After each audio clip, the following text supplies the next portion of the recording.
Assalamualaikum Bunda-Bunda. Hari ini aku akan bercerita pengalaman pribadiku tentang PCOS. Aku sendiri itu didiagnosis PCO dan ada sindromnya juga, jadi PCOS. Nah, di sini aku ingin menguatkan kalian semua, para pejuang garis biru, ibu-ibu atau bunda-bunda pejuang garis biru yang ingin segera memiliki keturunan. Ini benar-benar pengalaman pribadi. Jadi aku PCOS yang akhirnya bisa hamil, mempunyai anak setelah 1 tahun pernikahan. Jadi waktu itu karena sudah 1 tahun menikah, kok masih belum punya anak ya. Padahal juga rutin bertemu dengan suami, juga tidak ada kendala apa-apa. Tapi kok 1 tahun belum nikah ya. Padahal normalnya dalam 1 tahun ya bisalah langsung punya anak. Tapi ini 1 tahun kok belum punya. Akhirnya saya dan suami waktu itu memutuskan untuk berkonsultasi ke dokter SPOG. Nah, saat di SPOG itu saya memang tujuannya adalah untuk promil, program hamil. Dan saat itu langsung disarankan untuk periksa USG transvagina. Dan setelah itu beliau mengatakan ini gambaran sel telurnya kecil-kecil sedikit dan wah ini tidak matang dan gambarannya spesifik sekali, ini adalah gambaran PCO. Lalu beliaunya langsung tanya apakah ada gejala lain seperti sindrom yang lain, kayak menstruasi yang tidak teratur, terus jerawat atau rambut halus, rambut lebih tumbuh berlebih, atau mood yang tidak terkendali. Banyak sekali pertanyaan beliau yang akhirnya saya iakan. Oh iya, memang dari saat SMP, SMA, kuliah memang menstruasi saya tidak teratur dok. Jadi tiap 2 bulan sekali atau 3 bulan sekali. Tapi waktu itu nggak mikir apa-apa ya, mungkin karena bawaan hormon atau apa gitu. Terus juga jerawat yang tumbuh di saat menstruasi yang tidak masuk akal ya. Jadi banyak sekali tumbuhnya pada saat menstruasi aja, dan itu banyak banget sampai tidak terkontrol. Terus yang selanjutnya mood swing, jadi mood yang nggak bagus lah ya, jadi berubah-ubah waktu itu. Terus sebenarnya ciri-cirinya juga harusnya obesitas, tapi waktu itu dokternya mengatakan bahwa PCOS itu juga bisa diderita pada wanita yang kurus seperti saya.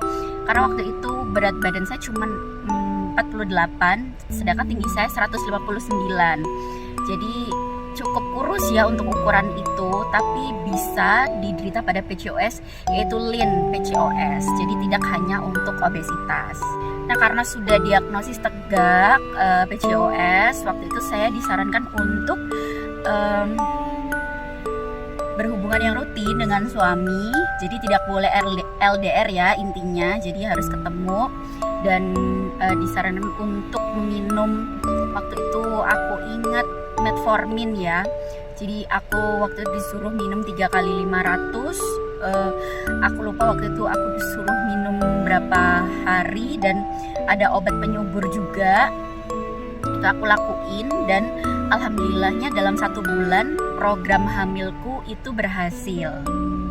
Setelah 1 bulan akhirnya ada garis 2 dan aku akhirnya hamil, alhamdulillah. Jadi PCOS itu memang banyak sekali yang mengatakan bahwa akan susah punya anak. Tapi susah punya anak itu bukan berarti akan tidak bisa punya anak loh ya. Tapi kita harus berusaha memang lebih maksimal. Jadi yang pertama saya lakukan adalah saya ikhtiar program hamil ke SPOG. Jadi yang kedua ikhtiar saya adalah nurut apa kata SPOG waktu itu. Jadi saya nggak boleh LDR dengan suami. Oke, saya turutin. Minum obat-obat yang memang tujuannya baik.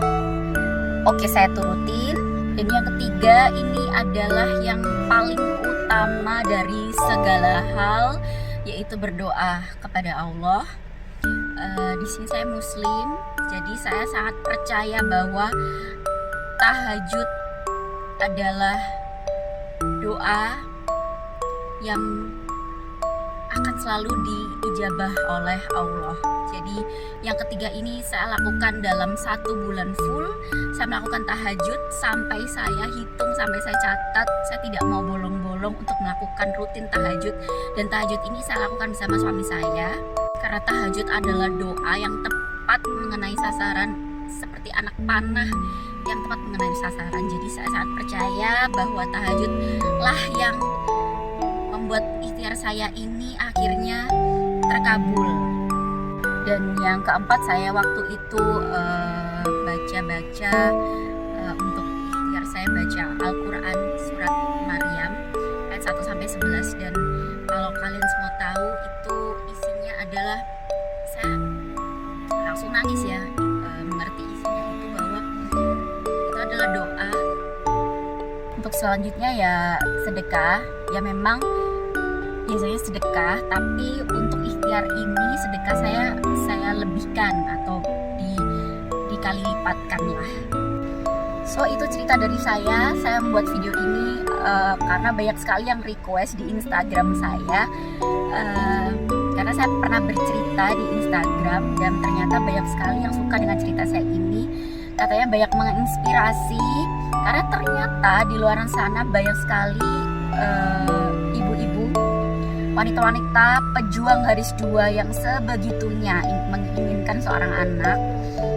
Dan kita kayak gak usah patah semangat, gak usah sedih, gak usah nangis. Ya memang nangis dan sedih, tapi ini sharing saya, semoga bermanfaat, hanya memberi semangat. Semoga doa kita semua diijabah. Semangat terus semua ibu-ibu pejuang garis 2.